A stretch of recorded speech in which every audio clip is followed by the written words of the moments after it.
Hello, welcome back to Cloud Sultan. Bareng gue Wisnu dan gue Nat. Oke.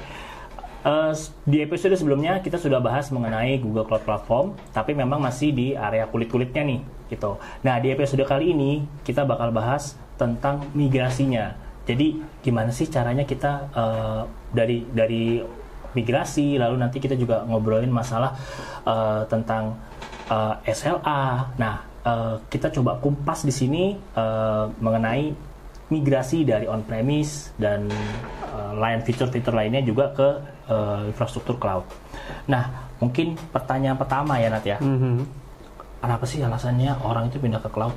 Itu salah satu pertanyaan yang banyak ditanyain sebetulnya, karena mungkin mereka udah nyaman nih dengan on-premise mereka, terus mereka juga udah invest cukup besar di data center. Mereka udah punya data center, mereka udah invest server-servernya, racknya. Terus kenapa mereka harus pindah ke cloud gitu? Ini sebenarnya waktu episode kemarin udah sempat gue jawab, sedikit kejawab lah. Ketika kita ngomongin workspace kemarin, itu adalah lebih ke collaboration. Ketika gue ngomongin GCP saat ini, yang gue bahas tuh lebih ke leveraging the business. Leveraging the business. Kemarin gue sempet menganalogikan atau mencontohkan, misalnya gue mau buka warung ayam geprek, gitu, atau warung nasi goreng gitu. Bukan warung lah, rumah makan. Ya. Kalau gue nggak pindah ke cloud, gue masih dengan sistem saat itu, gue install kasirnya gue install di laptop, gitu kan. Nanti kalau udah selesai hari ini, gue bikin laporannya, penjualannya berapa banyak, gitu. Gue kasih pembelian modal berapa banyak, terus gue kirimlah ke pusat, gitu kan. Karena gue mungkin punya 10 cabang. Nah, 10 ini begitu gue terima datanya kan harus gue compile lagi. Ya, butuh waktu lama. Sedangkan kalau sudah di cloud, kita pasang di cloud, ada transaksi, gue tahu nih transaksi apa yang berjalan saat ini, real time. Gitu. Karena gue tahu real time, gue bisa dengan mudah mengambil keputusan, wah, ayam bagian paha harus ditambahin lagi nih, terutama yang sebelah kanan yang ada Thailandnya, tambahin lagi, gitu contohnya. Lebih spesifik ya. Sampai ke Thailandnya juga lo tahu. Contohnya seperti itu. Dan bahkan kalau misalnya ntar gue mau buka lagi bisnis baru, gitu, gue mau bikin cabang Senayan misalnya, ya udah gue cuman mikirin secara strukturnya si restoran gue aja, secara kasir dan lain-lainnya gue nggak perlu pusing-pusing install lagi. Buka aja lewat web, udah langsung jalan aja, langsung jualan, nggak perlu lagi ngomongin masalah sistem, gitu. Karena sistemnya udah ada ya. Tinggal kita tambahin aja, oh ini toko A, toko B yang baru nih, baru kita tambahin lah itu di cloud. Betul. Enaknya lagi tadi di GCP itu ada lebih dari 100 fitur, lebih dari 100 layanan. Ya, dari mulai machine learning, data analytics, dan lain-lain ya. Jadi, gue nih kan, fokus jualan gue adalah makanan gitu loh. Ngapain gue pusing mikirin IT? Iya, ngapain mereka harus invest lagi ya? Ngapain lagi gue mesti invest data center gue sendiri cuma untuk ngurusin IT ya beginian. Gue pengen yang murah, gue pasang di komputer, gue taruh di rumah, komputernya nyala 24 jam, tapi gue harus mikirin listriknya, gue harus mikirin AC-nya, gue harus mikirin keamanannya, itu barang bakal rusak atau enggak. Taruhnya semua di cloud, gue udah gak perlu mikirin yang lain-lain lagi. Gitu. Jadi kalau alasan kenapa pindahnya itu. Nah, lu sebagai spesialis cloud nih, kenapa Google? Kenapa Google itu lebih bagus dibandingkan yang lain? Gitu. Kalau ngomongin Google lebih bagus daripada yang lain, mungkin kita nggak akan ngomongin bagus dan enggaknya di sini ya. Tapi yang jelas yang pertama dari Google sudah punya data center di Indonesia. Ya, kita juga udah discuss itu di episode yang sebelumnya. Dan selain itu juga kalau kita ngelihat dari sisi inovasi dari Google sendiri ini cukup banyak ya. Jadi kalau misalkan Sobat Sultan nyari masalah vision, nah AI-nya udah cukup bagus, sudah bagus di sini. Lalu ngomongin lagi masalah bisa nggak sih kita ada tentang dialog flow. Nah, service yang kayak gini tuh inovasinya terus ya. Ini menarik. Ini kita lihat dari inovasi.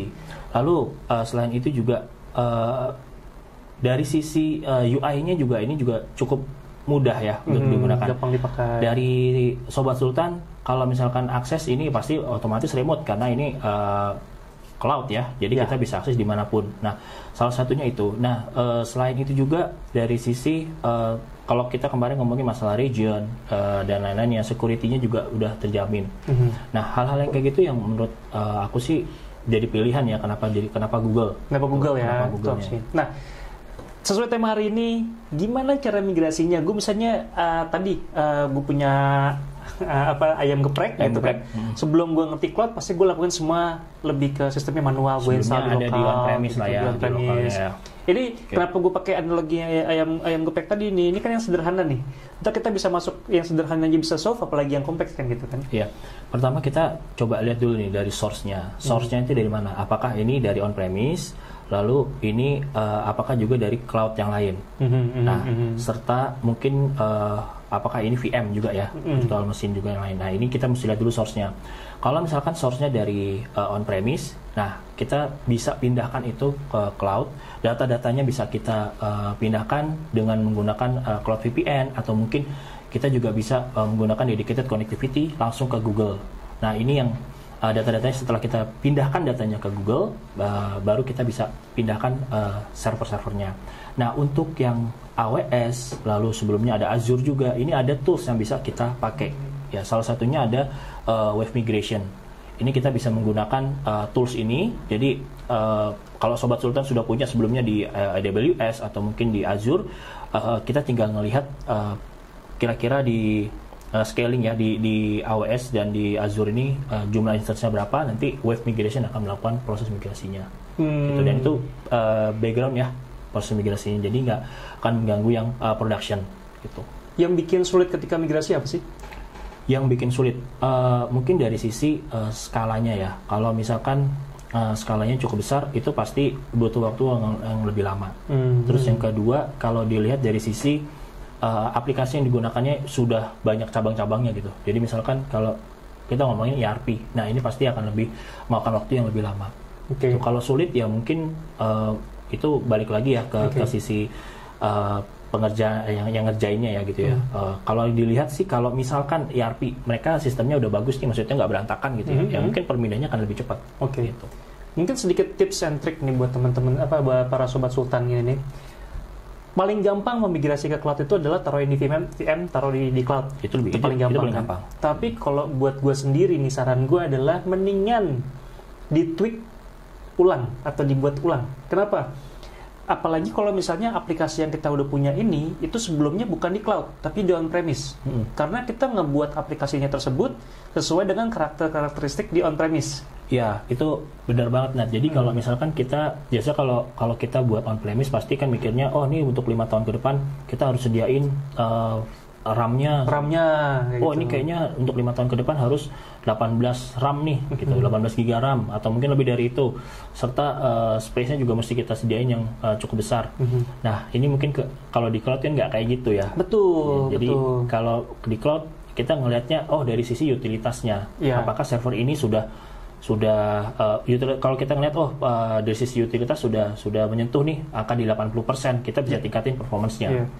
Makanya jangan berpikiran kalau misalnya wah di lokal gue pakai komputer 16 GB, berarti di cloud gue pakai 16 GB. Jangan.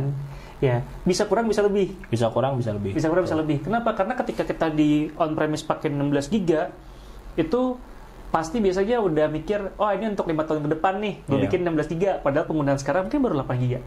Ya kan? Sedangkan kalau di cloud, karena pay as per use gitu, sekarang masih 8 GB, ya gue bayar 8 GB, ntar nambah jadi 10 GB dan selebihnya, gue tinggal sesuai dengan pemakaian aja kan. Bisa aja jam sekarang lagi rame, gue ambil contoh mungkin misalnya kayak aplikasi kayak yang rame digunain Gojek lah, ya kan? Yang naik Gojek antara jam 2 pagi sama yang naik Gojek jam 7 pagi kan beda gitu ya. Yang 2 pagi siapa yang naik Gojek? Paling cuma berapa persen dari pengguna Gojek yang naik Gojek di situ kan. Ya, itu lebih enak juga tuh kayak gitu. Jadi mungkin infrastrukturnya juga bisa mereka turunkan ya. Iya. Nggak perlu bayar sebanyak itu juga gitu kan. Jadi kalau mau migrasi sebenarnya paling gampang bulat-bulat, tapi lebih enak kalau misalnya didiskusikan ke tim profesional seperti Poinstar gitu kan, untuk bisa mengkalkulasikan lagi berapa sih yang lebih efisien, yang lebih efektif. Karena kan kita pengen pindah ke cloud itu harapannya lebih stabil, lebih available-nya lebih tinggi gitu. Bahkan cost-nya itu sesuai dengan penggunaan, bukan yang cuman wah kira-kira 5 tahun lagi gue bakal punya 5.000 pengguna, gue naik beli 64 GB RAM gitu kan. Nggak perlu, kita sesuai dengan reality penggunaannya aja gitu. Jangan sampai ada yang idle lah ya kalau di cloud ya. Iya, jangan sampai ada yang idle. Jangan sampai, aduh gue dulu sempet agak bingung ya ketika ngomong sama orang-orang yang lumayan konvensional. Saya nggak mau pakai cloud, saya pengennya pakai server aja. Soalnya kalau ada apa-apa, servernya bisa saya jual lagi. Iya, biasanya kayak gitu tuh, salah satunya kayak gitu. Zaman sekarang siapa yang mau jual server lagi? Kalau kita adalah pelaku bisnis, pasti beyond itulah, kita berpikirnya akan beyond itu. Kita lebih ke bagaimana mengenerate bisnis dengan cepat gitu kan. Karena IT ini sebagai salah satu penunjang aja, bukannya core gitu kan. Kecuali kalau bisnis Anda memang adalah bisnis IT. Yeah. Tapi kalau di luar IT, ini kan hanya penunjang gitu. Jadi kita taruh aja di memang udah tempatnya, yang udah profesionalnya gitu ya. Kita udah nggak perlu pusing-pusing lagi, mikir lagi gitu. Itu alasan sih kenapa banyak perusahaan-perusahaan sekarang udah mulai open minded banget, beda sama yang tadi yang gue bilang itu waktu gue ngomong itu mungkin sekitar 5-6 tahun lalu ya.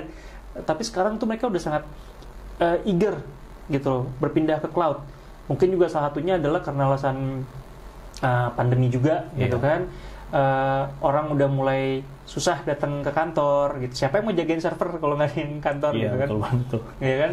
Gue inget banget setiap kali lagi menjelang begini itu pasti akan banyak meme yang beredar yang mana orang-orang berlutut depan server nyembah-nyembah bilang jangan mati. Betul banget. itu udah tipikal lah. Oke. Nah kalau misalkan tadi kita udah ngomongin masalah tentang cloud gitu ya untuk migrasi gitu dan alasannya. Kalau ngeliat selain itu dari sisi keuntungan dan kemudahannya menggunakan infrastruktur cloud, selain yang tadi udah dijelasin, ada nggak Nat? Dari customer mungkin ya, dari contoh customer yang Coinstar gitu, mereka implementasi cloud, terus mereka sampaikan ke lu nih, wah setelah pindah ke cloud, keuntungan yang saya dapat seperti ini. Mungkin salah satunya cost efficiency. Oke. Nah, cost efficiency benar. Tadi yang sempat sampai gue bilang tadi kan gue kasih contoh adalah Gojek nih. Nah, gue mungkin kasih contoh yang lain lagi dah. Mungkin kalau misalnya gue ngomongin maskapai lah ya, maskapai Garuda gitu misalnya, mereka kan data penumpang banyak, tujuan penumpang banyak, data pesawat juga banyak, ibarat kata data tuh banyak sekali. Nah, mereka pengen memproses data ini yang sekarang lagi terkenalnya big data lah, kurang lebih ya, big data. Tanpa cloud, orang itu untuk memproses data sebesar itu butuh sistem komputasi yang besar.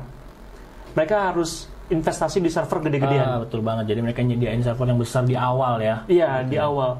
Pertanyaannya, seberapa sering report itu dibutuhkan? Apakah tiap hari report dibutuhkan? Kemungkinan besar report itu dibutuhkan hanya mungkin sebulan sekali. Iya. Atau menjelang rapat direksi, menjelang rapat finance, tidak setiap hari. Paling cepat mingguan kali ya. Mingguan gitu, report mingguan. Sedangkan datanya banyak. Kalau mereka invest sendiri, itu mereka laporannya bulanan, tapi itu server ngejogrok di situ seterusnya. Balik gitu. Lagi idle lagi ya. Idle lagi gitu, banyak yang nggak kepakainya gitu. Jadi kita pengen, gue nggak bisa nyebut efisiensi ya, gue lebih nyebutnya optimasi sih.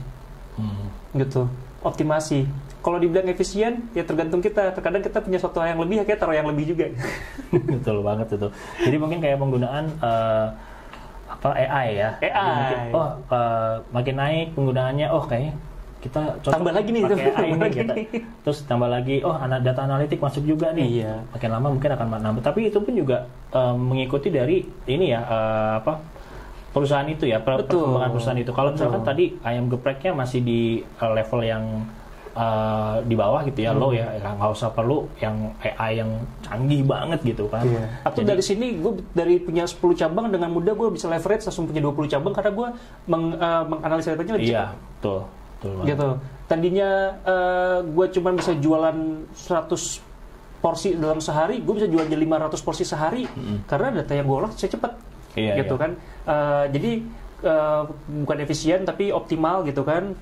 Taruh banyak tapi bisnisnya juga leverage-nya juga banyak. Gitu. Itu sih keuntungan buat gue ya kalau menggunakan cloud. Yang pasti nggak perlu pusing sama mati lampu. Oh iya.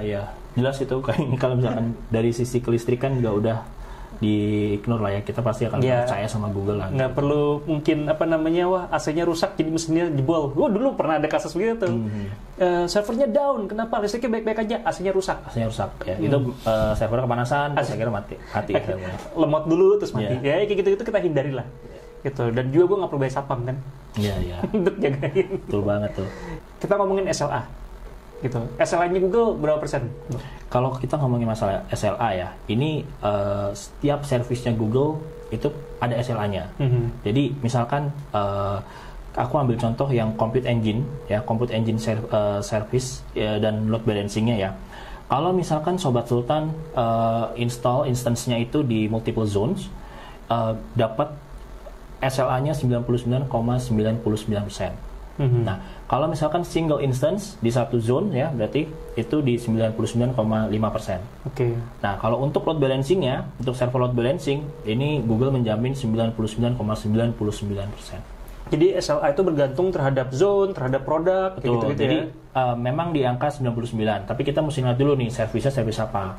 Gitu. Pertama servisnya dulu yang dilihat. Tadi contohnya Compute Engine. Kalau misalkan Compute Engine ada lagi coverage-nya apa coverage-nya, region-nya. Jadi nggak usah khawatir, SLA yang di punya ya itu rata-rata 99,95% lah minimal gitu. Ngomongin SLA, pernah nggak Google mati?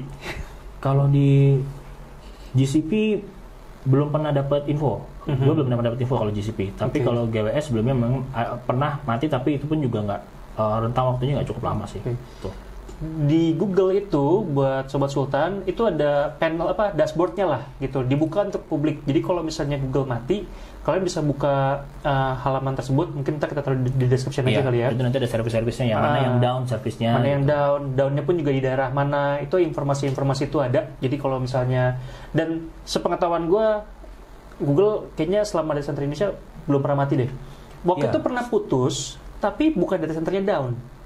Akses ke Google data centernya yang putus. Itu mungkin dari sisi ISP ya. ISP-nya.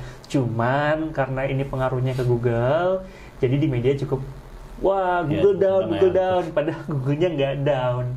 Yang putus adalah ISP-nya yang nyambung ke Google. Gitu. Nah, kalau misalkan kita tadi ngomongin SLA, tadi kita udah ngomongin juga masalah cara migrasi. Kira-kira untuk strateginya nanti yang tepat, mungkin penggunaan hybrid ya, atau pindah langsung semuanya ke cloud. Ini kan yang suka juga ditanyakan oleh Sobat Sultan mungkin ya. Kira-kira mana sih yang lebih tadi kan ngomongin optimalisasi ya. Mana sih yang lebih optimal, hybrid atau udah sekalian aja kita pindah semuanya ke cloud, atau justru malah multi cloud gitu? Kalau opini gue pribadi semua optimal. Kembali ke situasi gitu. Situasi contohnya begini. Ada beberapa perusahaan yang dikasih peraturannya dia tidak boleh jalan di satu sistem. Jadi walaupun Google punya segalanya, dia nggak boleh jalan hanya di environment-nya Google. Dia harus punya backup di environment yang lain. Gitu. Jadi mungkin dia environment lainnya baik dia bisa di on-premise sama mereka, atau mungkin di provider lain gitu ya. Ya, biasanya mungkin bisa sifatnya kayak multi cloud gitu kan. Anggaplah misalnya Google dengan AWS gitu, atau Google dengan Azure. Karena memang secara regulationnya dia tidak boleh jalan di satu environment gitu. Jadi dia punya multi cloud-nya bareng-bareng sama AWS gitu. Nah, ada juga mungkin dia sifatnya lebih ke strategik gitu. Jadi mungkin harus diolah dulu semua di lokal, terus baru di backupnya atau di reportingnya di cloud gitu. Oke, jadi pengolahannya mungkin di report. Jadi datanya dikumpulin dulu nih di on-premise mereka. Ini setelah data kekumpul, datanya udah di cleansing semuanya, baru dia lempar ke cloud. Nah, di cloud mungkin di proses analisanya dari cloud lah ya. Betul, hybrid lah. Jadi hybrid. Karena kalau processing itu kan butuh komputasi yang kuat gitu. Nah, tadi komputasi itu lebih murah, lebih efisien, lebih optimal lah kalau taruh di cloud gitu. Karena kita bisa tentukan sekarang mau proses gede, besok mau proses kecil. Nah, yang di lokal itu untuk ngumpulinnya, collectionnya. Jadi bisa banyak alasan. Kalau dibilang optimal mana ya optimal semua sebenarnya gitu. Tergantung kita approach-nya dari sisi berarti mana. dari memang. case by case lah ya. Case by case. Oke banget sih. Gitu. Walaupun hidup dalam satu alam aja, contohnya di Google Cloud Platform aja juga cukup. Gitu. Tapi kembali kita case by case tadi. Gitu. Nah, sedikit teman-teman mungkin agak penasaran kalau tadi ngomongin SLA, kalau sampai down, ada penalti nggak sih? Ya kan? Ya. Nah, di Google itu sebenarnya menawarkan kredit. Gitu. Jadi kalau misalnya sampai amit-amit sampai down, Google-nya down ya, bukannya aplikasinya down. Kalau aplikasinya down mungkin kan Google cloud-nya Google, dia bikin aplikasi on top-nya, aplikasinya mungkin bisa banyak ya. Iya, penyebabnya. Kalau penyebabnya benar-benar karena Google-nya yang down, Google itu ada memberikan kredit lah, pengganti kurang lebih. Dan Google tuh cukup confident kok, ini kalaupun sampai ada down nggak akan lama gitu. Dan kita terbukti nyampe sekarang nggak ada down yang sampai lama-lama banget, bahkan nggak ada down untuk GCP ya. Iya. Nah, tapi kalaupun sampai ada, Google menyediakan kredit penggantinya gitu. Itu aja sih untuk GCP saat ini. Rebate-nya udah pasti ada lah ya untuk ada tiap servisnya ya. Oke. Yeah. Buat Sobat Sultan, udah tahu dong ya berarti bagaimana sih cara migrasiin on-premise ke Google. Lalu tadi kita juga udah discuss banyak tentang keuntungan, lalu SLA-nya. Nah, buat Sobat Sultan yang mungkin pengen tahu tentang migrasi Google Cloud, boleh langsung aja komen di bawah, dan juga jangan lupa kunjungi website kita di www.pointstar.co.id. Kalau misalnya ada pertanyaan lebih jauh juga, tadi misalnya kreditnya di mana sih? Pengen tahu lebih jauh lah. Selain di website kita, bisa tinggalin komentar juga, kasih tambahan juga informasi buat teman-teman Sobat Sultan yang lainnya, buat kita juga. Informasi lebih jauh tentang GCP gitu. Sharing is caring. Paling itu aja dari kita. It's time to move to the cloud. Goodbye folks.